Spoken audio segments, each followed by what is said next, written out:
Greetings. Hard to get more time to myself these days, so I haven't been producing these as fast as I would like, nor is a lot of other things I would like to say about this world currently, and other videos that I want to do, but here we are.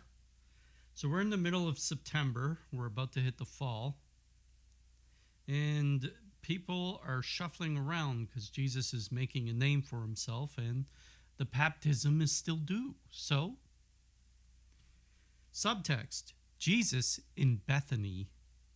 Wednesday, September 21st, 29 AD. This is the Jewish month of Elul 24. About 6 miles from Bethany, the road upon which Jesus was traveling again led through a mountainous country. That evening, he entered a little village consisting of only one street, about half an hour in length, which ran across a mountain. Bethany was probably still 3 hours further on. One could see in the distance the region in which it lay, for it was a low plain. From this mountain stretched forth in east a desert of about 3 hours in breadth towards the desert of Ephraim. It was between these two deserts that I saw Mary and her companions tonight putting up at an inn. The mountain is that one upon which Joab and Abishai, in the persecution of Abner, stopped when the latter addressed them. It is called Ammah, and lies to the north of Jerusalem, the place where Jesus was faced both north and east. I think it was called Gia or Gia. It was opposite the desert Gibeon, which began at the foot of the mountain and stretched off to the desert Ephraim. It was about 3 hours long. Jesus arrived in the evening and entered a house to procure some refreshment. They washed his feet and set before him a drink and little rolls. Several persons soon gathered around him. As he had just come from Galilee, they questioned him about the teacher from Nazareth, of whom they had heard so much from John and other sources. They asked also whether John's baptism was of any value. Jesus instructed them in his usual style, exhorted them to baptism and penance, and spoke of the prophet from Nazareth and of the Messiah. He said that the latter would appear among them, but they would not acknowledge him. Yea, they would even persecute and ill-treat him. They must indeed remark that the time was come for his advent. He would not appear in splendor and triumph. He would be poor and would walk along the simple. The people of this place did not know Jesus, but they received him well and expressed veneration for him. Aspirants to baptism had passed through the place and had spoken of him. After resting about 2 hours, he continued his journey, accompanied by some of the good people. He arrived in Bethany at night. Lazarus had been perhaps for some days at his house in Jerusalem on the west side of Mount Zion, the same side as Mount Calvary. But he must have heard from the disciples of Jesus' intended visit to Bethany, for he had come thither in time to receive him. The castle in Bethany belonged in reality to Martha, but Lazarus loved to be there, so he and his sister kept house together. They were expecting Jesus, and a repast was in readiness. Martha dwelt in a house on the other side of the courtyard. There were guests assembled in both houses. With Martha were Seraphia, who is Veronica, Mary, Mark, that is Mary Mark, and an aged woman of Jerusalem who had been in the temple when Mary entered and had soon left after. She had desired to remain, but God had other designs for her, and she married. With Lazarus were Nicodemus, John Mark, the only son of Simeon, and an old man named Obed, a brother or brother's son of the prophetess Anna. All were in secret friends of Jesus, partly through John the Baptist, partly through the Holy Family, and again through the prophecies of Simeon and Anna in the temple. Nicodemus was a thoughtful, inquiring man who was anxiously awaiting Jesus' coming. All had received the baptism of John, and all were secretly assembled here at Lazarus' invitation. Nicodemus afterwards served Jesus and his cause, but in secret. Lazarus had sent some of his servants to meet Jesus on the way. About 30 minutes from Bethany, Jesus came up with a trusty old servant who afterward joined the disciples. The old man prostrated on his face before him, saying, "I am the servant of Lazarus. If I have found favor before thee, my Lord, follow me to this house." Jesus bade him rise and followed him. He was kind to the old man, but at the same time he conducted himself in accordance with his dignity.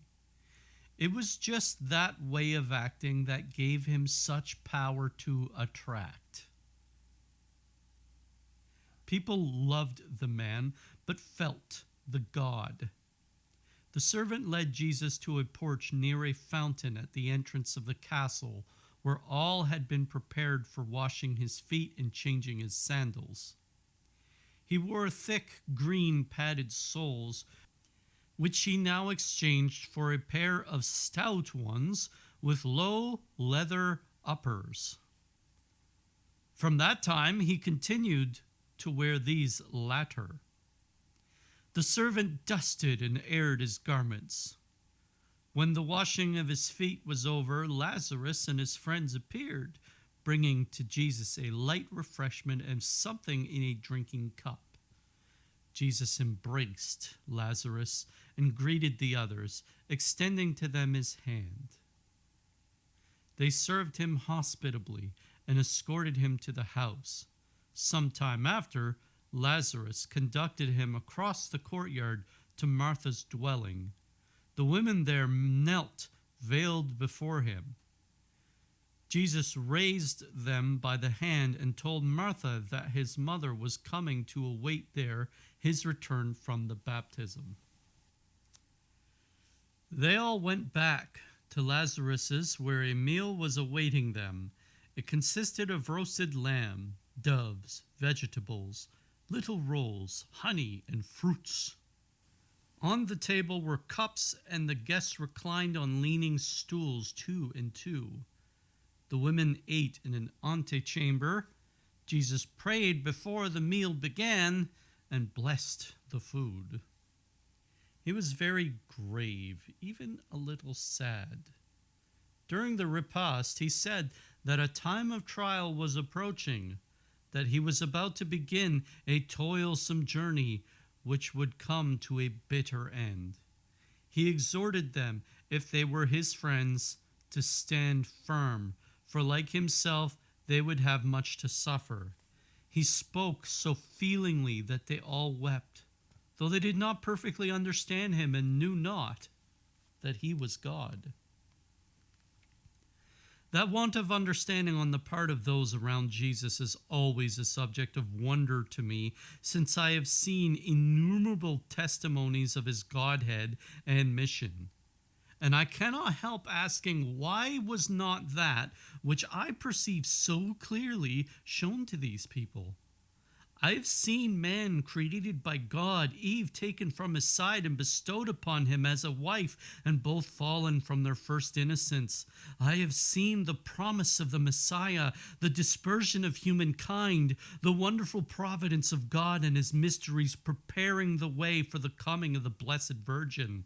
I saw the descent of the blessing with which the Word became flesh, running like a path of light through all the generations of Mary's ancestors. At last, I saw the angel's message to Mary, and the ray of light from the Godhead which penetrated her at the instant the Savior became man.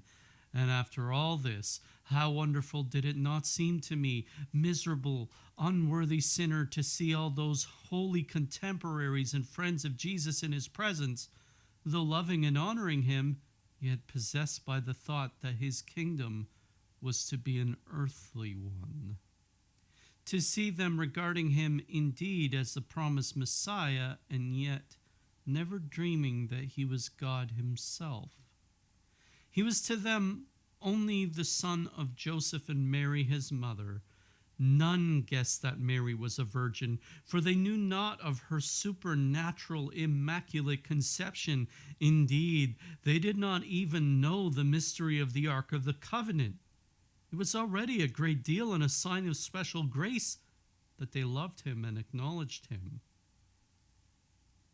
The Pharisees, although they knew of the prophecies of Simeon and Anna at the time of his presentation in the temple, and who had listened to his wonderful teaching in the temple when still only a child, were perfectly obdurate.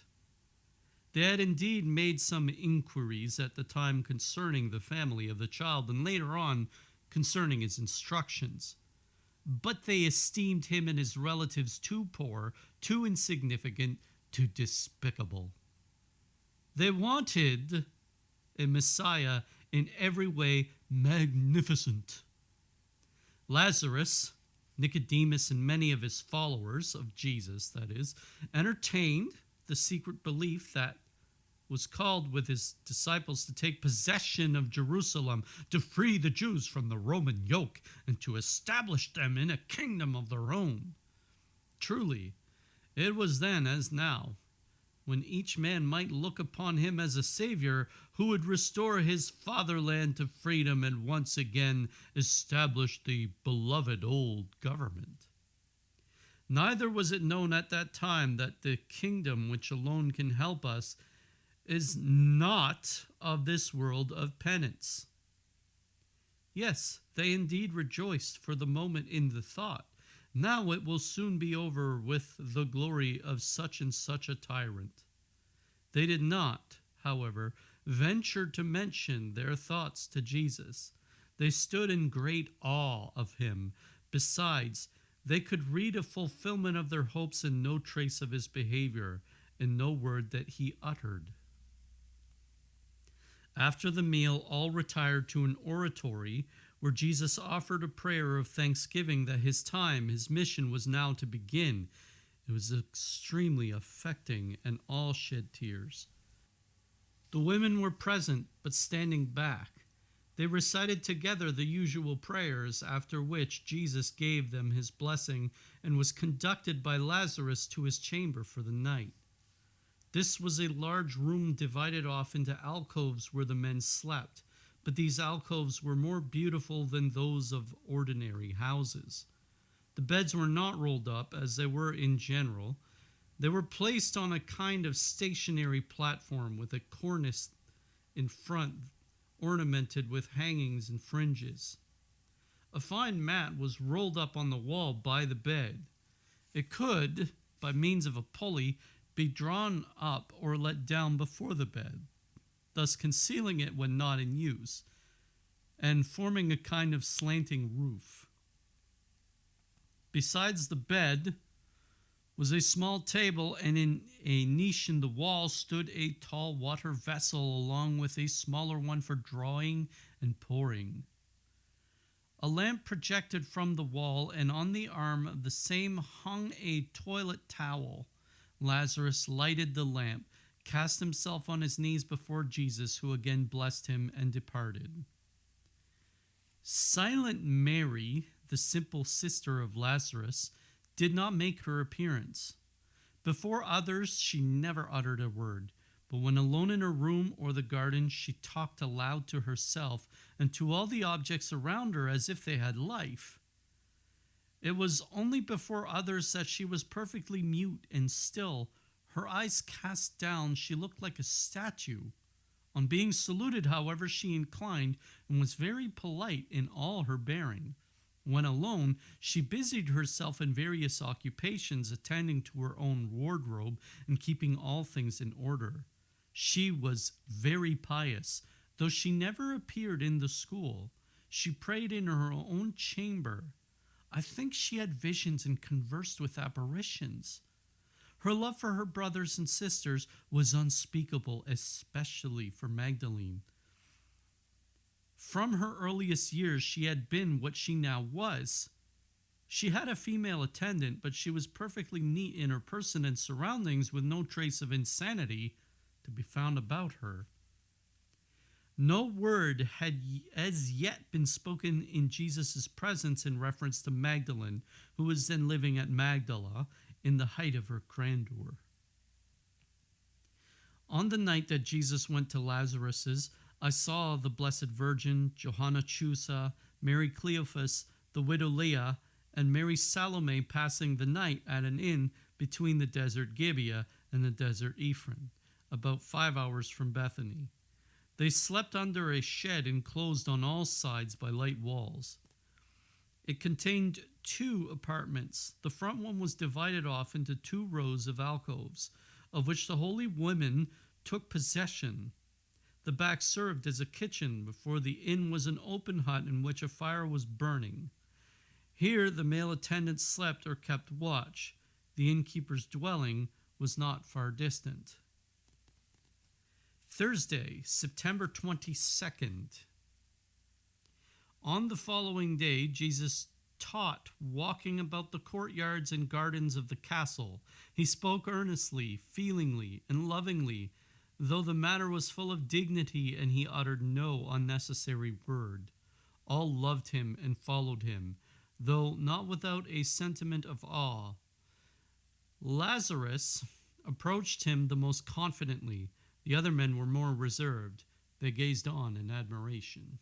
Subtext: Jesus' interview with silent Mary, his conversation with his mother as well. Accompanied by Lazarus, Jesus went also to the abode of the women, and Martha took him to her silent sister Mary, with whom he wished to speak. A wall separated the large courtyard from a smaller one, which latter, however, was still quite spacious. In it was an enclosed garden adjoining Mary's dwelling.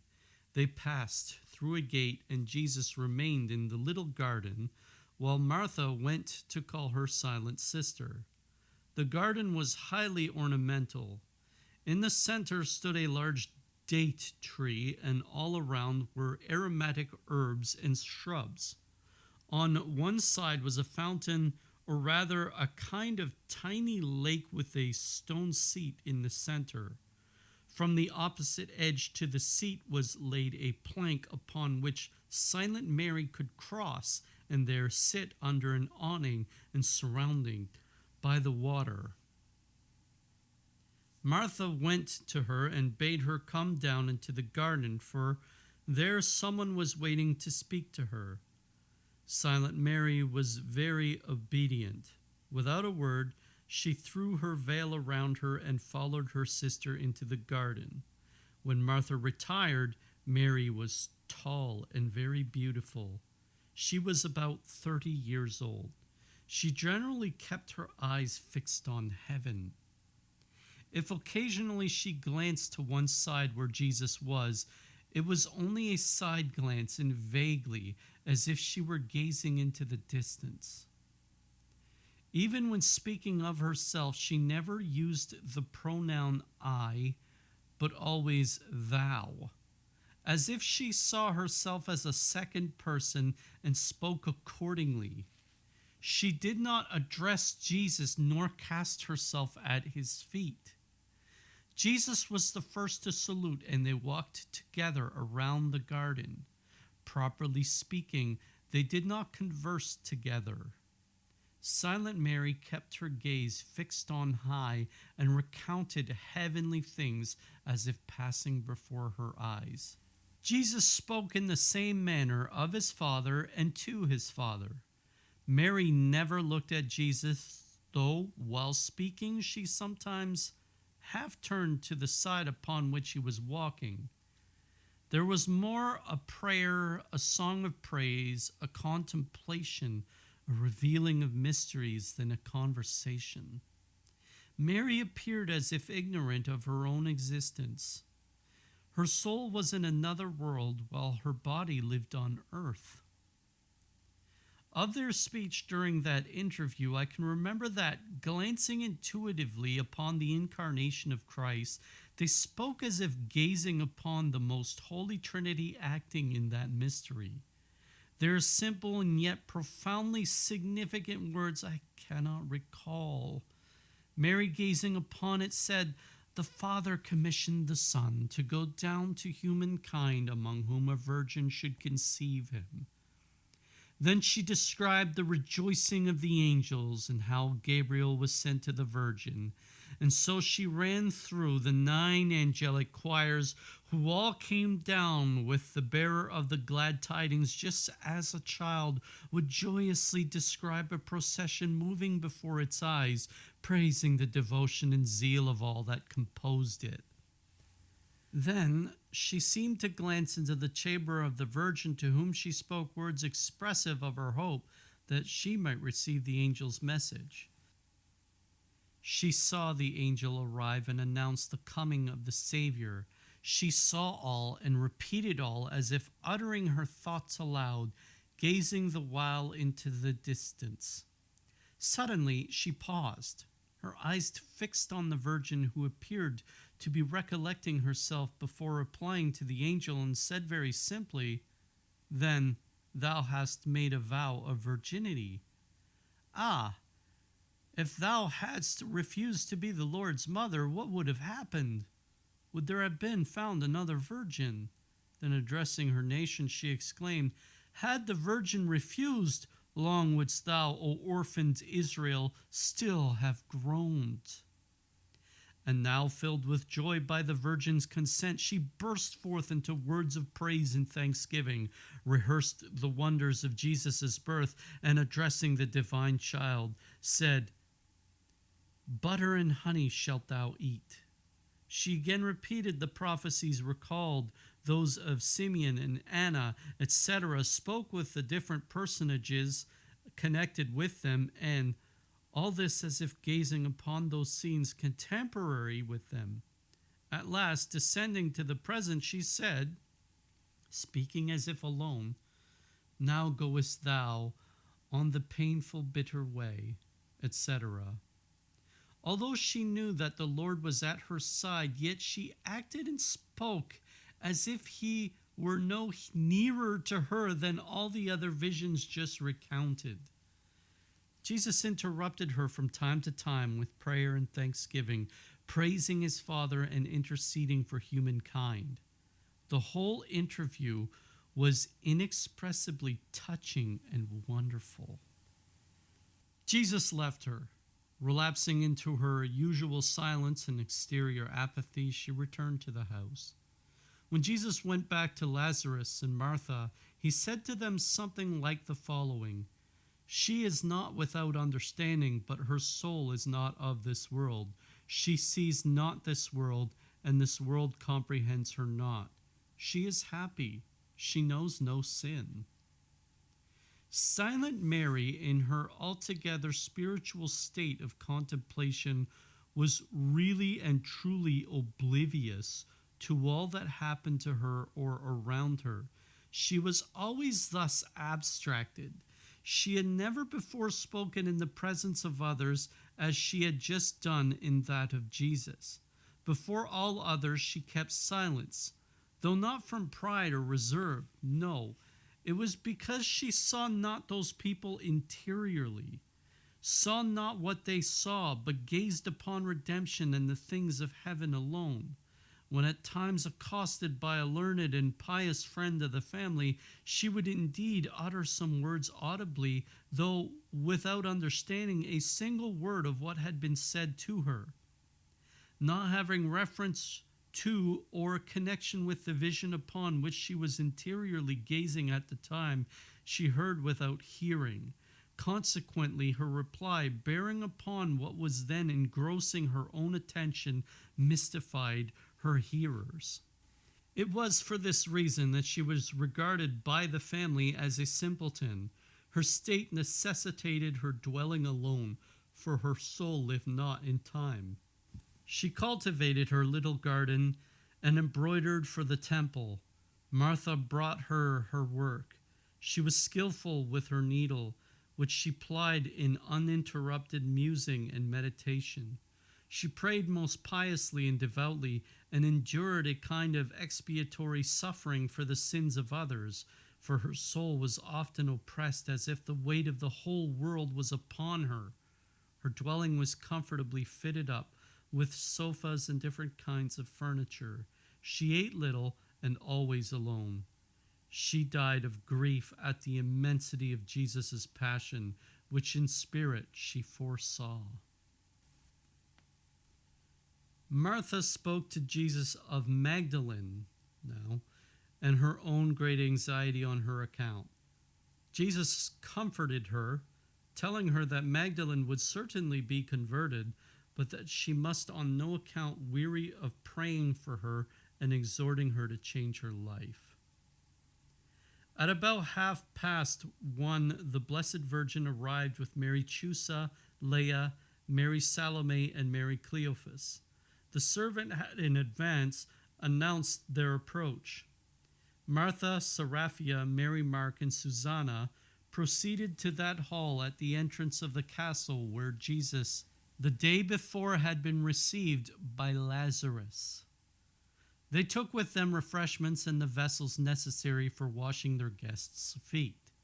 After welcoming the newly arrived and performing for them that duty of hospitality, the latter changed their dress, lowered their skirts, and put on fresh veils. All were clothed in undyed wool, yellowish white or brownish.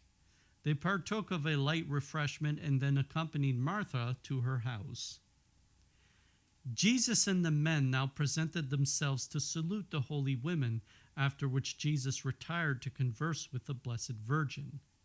He told her most earnestly and lovingly that he was about to begin his career, that he was now going to John's baptism, whence he would return and once more be with her for a short time in the region of Samaria, but that then he would retire to the desert for 40 days. When Mary heard him speak of the desert, she became very uneasy. She besought him not to go to so frightful a place where he would die of hunger and thirst.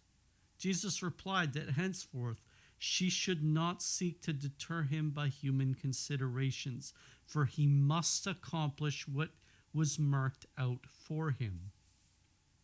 A very different life was now about to commence for him, and they who would adhere to him must suffer with him, that he must now fulfill his mission, and that she must sacrifice all purely personal claims upon him. He added that although he would love her as ever, yet he was now for all humankind. She should do as he said, and his heavenly Father would reward her, for what Simeon had foretold was about to be fulfilled. A sword should pierce her soul. The Blessed Virgin listened gravely.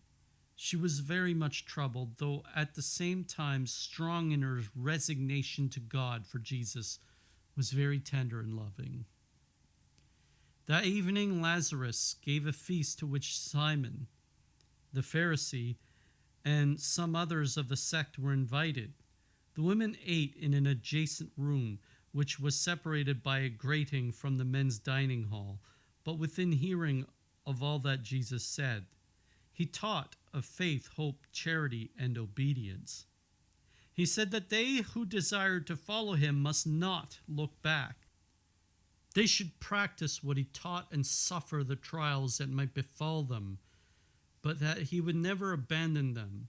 He again alluded to the thorny path before him, to the buffetings and persecutions he would have to undergo, and impressed upon them the fact that whoever called themselves his friends would have to suffer with him. His hearers, deeply touched, listened in wonder to his words, but what he said in allusion to his bitter passion they did not rightly understand. They did not take his words in their simple and literal meaning, but looked upon them as the figurative expressions of prophecy. The Pharisees present, though less favorably disposed than the others, found nothing to carp at in Jesus' speech. This time, however, he spoke very moderately. And here I'll end the reading, even though the day's not done. So the next day will begin with a subtext, or the next reading will begin with a subtext. So now it's the time for notes. We hear about Joab and Abishai. They were related to the story of King David. And this particular story was in 2 Samuel 2. That is the second book of Samuel, chapter 2. Joab was a real problem child, but again, proof that kids pay for their parents' sin when David curses him and his generation. Now, here we are introduced to Nicodemus of John 3. We're also later introduced to the Pharisee Simon of Luke 7. So we get little previews on their characters. Actually, these characters were they were kind of well portrayed in the Jesus of Nazareth movie. Was actually a really good scene where they were doing the tribunal at the Sanhedrin, wondering what to do with Christ, and you had Caiaphas and a lot of the Pharisees speaking out. And it was actually a really well-written scene, even if it probably didn't happen. So it's fun. Like getting to know these characters for real after having seen them just mentioned briefly in the Bible really starts to give us a lot of insight around what was going on, and a lot of psychological insight, most certainly.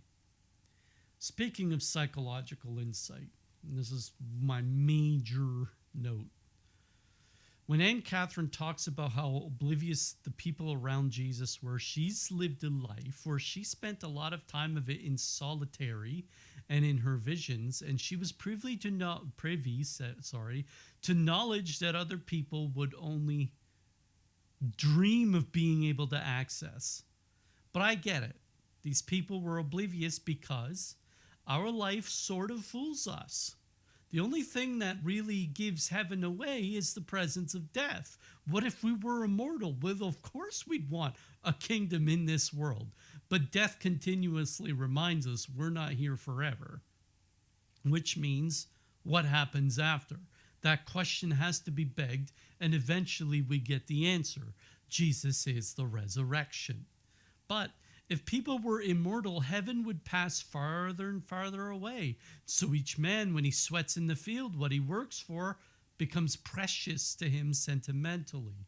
So he develops an attachment to his own life, to the things of this world, which incidentally also develops that attachment to the ideal that this stage, this pilgrimage, is the center of all things.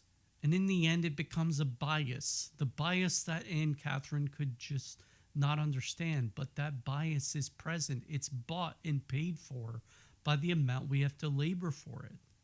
And unfortunately, it's like an unfortunate side effect of working hard. It gives you a bias towards the things you've earned. So, but it's just, this world is just a stage. Now, they don't know that because they were drowned in their affairs. That is, the people around, the people she saw that didn't know that Christ was talking of a kingdom outside this world. They were drowned in their affairs in this reality. And how many of them really, truly contemplated? Like Jesus was like a thud or an earthquake that came and really caused them to question their existence. Like he's a rift. Many of them had time to contemplate. And now we get to Silent Mary. Silent Mary, when I first heard and read about her, this was a couple years ago when I was reading snippets of her vision online, it most certainly caught my attention, and I believe that's the point. You can contemplate a person like this. Now, Anne Catherine spends much of her time in vision and much of her times out of vision. So here's my take on it. In Catherine specifically, that she understood both the material and abstract affairs of religion. The human brain has two hemispheres, and so they'll call you a left brain thinker if you think things out procedurally or sensibly based on what you've experienced, or they'll call you a right brain thinker if you're able to turn your experience into abstract methodology and mix ideas to form this thing called creativity. Now, the brain is too mysterious a device, most certainly too complex a device to decide, well, this is how it is. What I do know, though, is this. The brain has muscles, has strength in several portions, like the body has muscles. If you do bicep curls all the time, your biceps will get bigger, but your legs won't. The brain is the same way. That is, the more time you spend in certain activities, the better brain becomes over time at those activities, just not overall. But if you spend too much time doing just a few things, your brain will become imbalanced. And this is the source of anxiety. People become anxious because they do not spend enough time alone. And they don't spend enough time doing different things with their left and right brain. So and this is an aside. When I was learning piano a few years ago, I was learning. I wrote a little ditty, I would say, and it was hard to coordinate my left and right hand to do different things. But the more I was able to do that, the more I felt like I could focus, like something in my brain was repairing from all the years that I spent doing just one thing at a time. Now, they call this multitasking. I don't. I call it focus. Being able to focus on two different things at the same time, it splits your brain up, and it causes your brain to allocate electrical resources. And what this does is it causes you it's like a muscle that you exercise, and it gives you an extra sense of focus. And it's something I didn't know. But a lot of people would be able to, for example, solve their anxiety issues on top of solving their quote-unquote attention deficits by simply doing this kind of activity, which has become incredibly uncommon in our world. So, next point I want to make is this on the matter. When it comes to people, the more time you spend in the world, the time you spend in solitude, and for some reason, I'll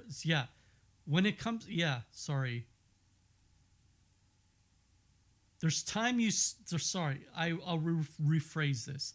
There is time you spend in the world, and there is time you spend in solitude.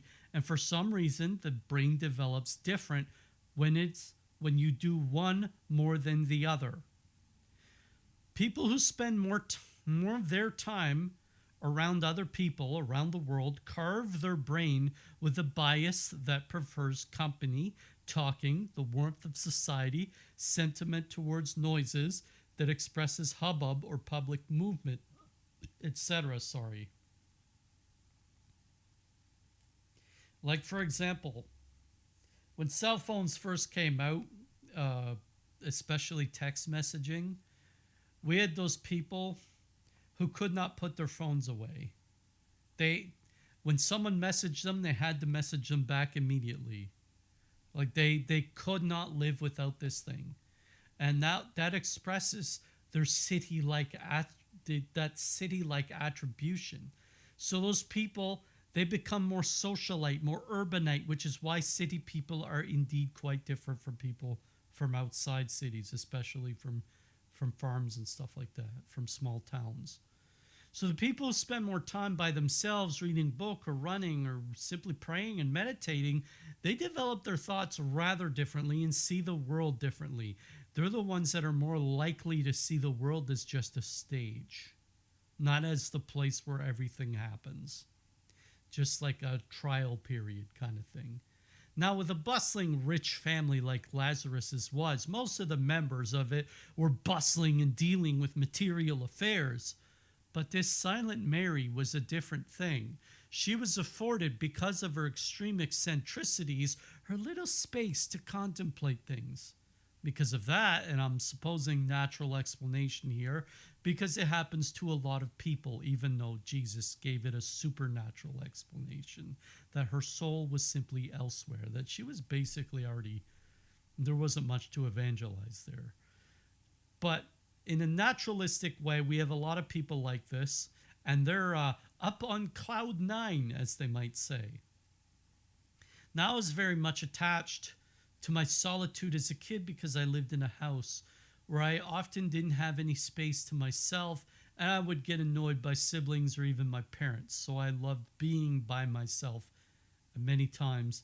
It was nice and quiet, and I didn't have people around telling me what to do and what not to do. Nah, I got into trouble sometimes because we and kids in the 80s were perhaps less supervised by our beatnik and boomer parents, but we survived. However, I was a creative kid. I drew funny pictures. I'd act out funny dialogues with myself. I drew like cartoons and stuff like that. And I played with my He-Man toys, and the funny dialogues would come through. I didn't see it as unusual, but others did. Because most of the people you meet are very in tune with city living, like they live on TV. And this is what TV has done to us. It's turned us all into urbanites. But over time, I realized that I was different. I enjoyed music more than others, being indoors more than others, being by myself more than others. Oh, you're an introvert. No. Introversion, extroversion is, again, an overly simplistic way of seeing it, like right-brained and left-brained thinking. We like to identify with these things so as to give off excuses to our behavior, but I don't see, those are fronts, and I'm not putting up a front. I'm not introverted or extroverted. I like talking to people, and I like being by myself. I can't hate either or, because both of them are quite necessary. Just like you can't arrive to God if you only love him but don't fear him, or if you only fear him but don't love him. There is a balance. If you want to become a well-adjusted human being, to understand the things of this world and the things of the next, you have to spend time in both places, even if one of them punishes you. And you have to accept those punishments. They are the penance you bring before God when he judges you.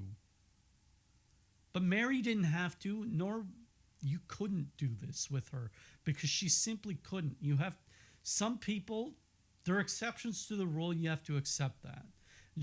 So when people saw Mary the silent, she was probably Mary the half-wit to most of them. But when people of high intellect, i.e. our Lord, communicate with her, he got a very different experience. He described what she was, and we might liken this to idiot savants in our time, prodigies. Some people call them prodigies, but I mean, prodigies are like, they're well-adjusted individuals with extreme talents. Idiot savants are people who are very much antisocial, but then they do something extremely well.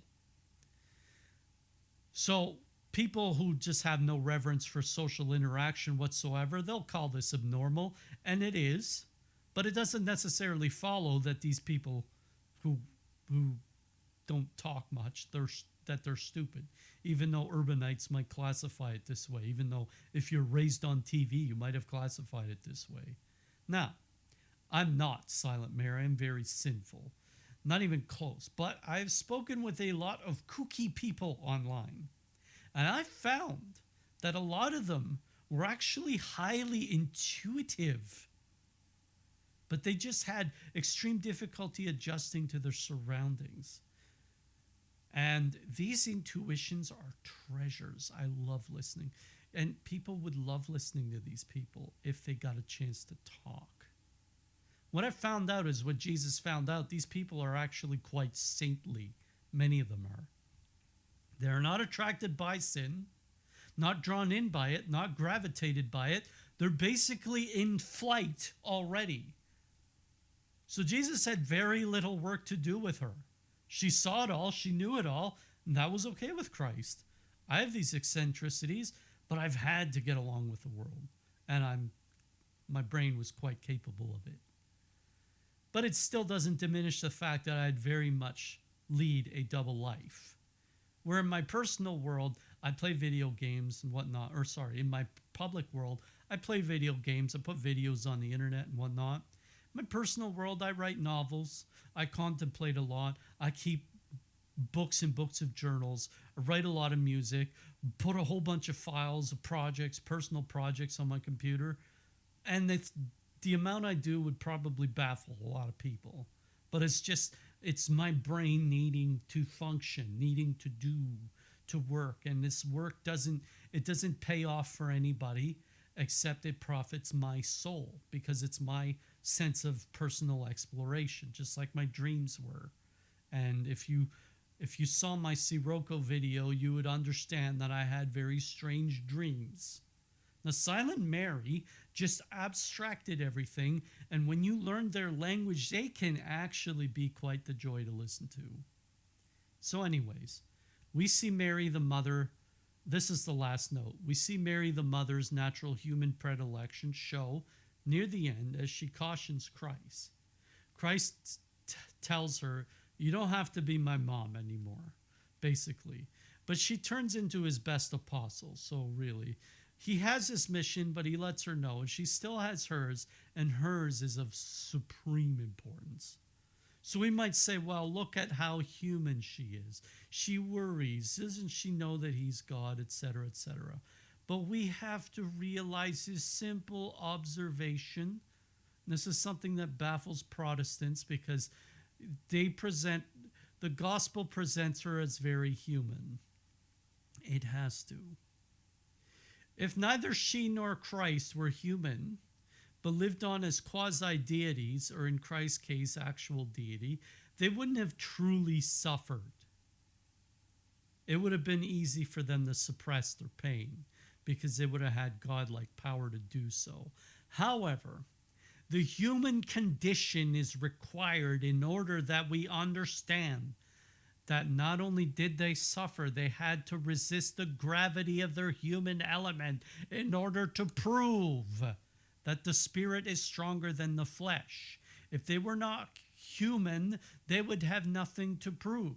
They suffered more than any of us will ever understand, because their constitution was supreme. Because that, humanity was present. So understand this. It's only the passion of Christ because he was able to suffer. Same as his mother. His mother, she was careful about it. She wondered what was necessary and what was unnecessary. But Christ has to align her, saying, this is necessary. It's necessary. I have to go into the desert and face off against the ancient serpent. And that's that. Ave Maria.